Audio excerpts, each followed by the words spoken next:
Hi, I'm Jayashri. Hello, I'm Sumi. Today we are here to discuss the new education policy NEP 2020.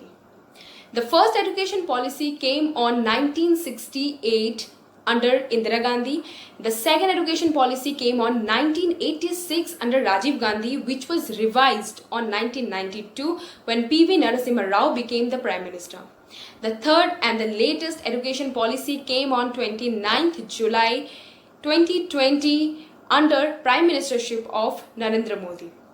Now, under Smart India Hackathon 2020, NEP will transform job seekers into job creators, as said by PM Narendra Modi yesterday.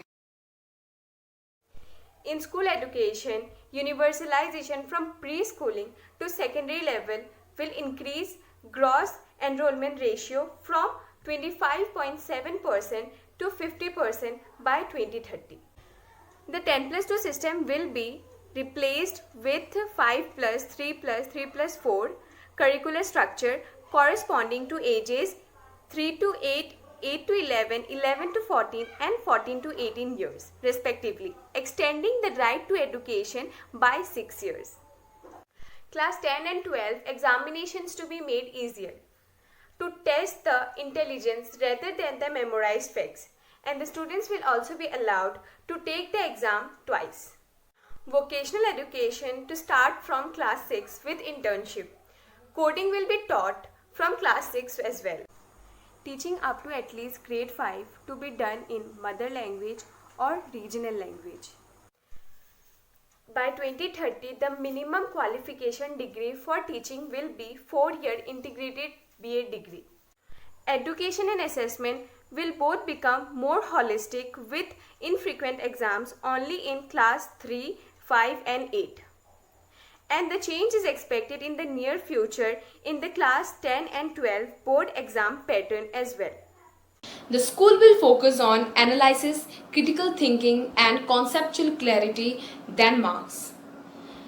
The strict division between various streams or between curricular and co-curricular activities will cease. Next, top 100 foreign education institutions will be allowed to set up their campuses in India.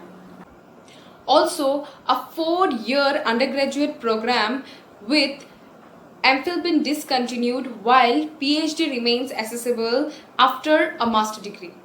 The Human Resource Development Ministry has been renamed as the Ministry of Education, and a common higher education regulator is being set up to work in place of UGC and AICTE.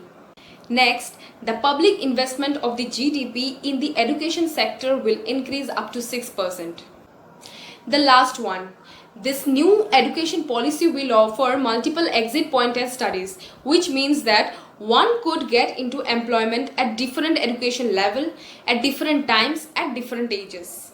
All of this will boost multidisciplinary education, which is more aligned with global education and more focused on research.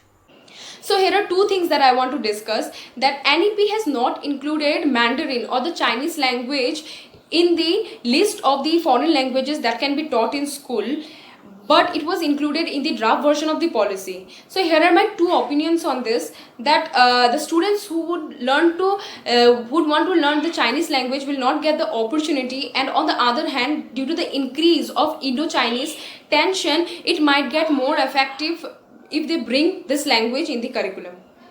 So what is your opinion on this? Please comment down below. And the second one, that the NEP has still not tackled the commercialization of the education. So what do you think? Please give your honest opinions in the comment. NEP is ambitious and futuristic, but much of its success will depend how it is executed. Thank you.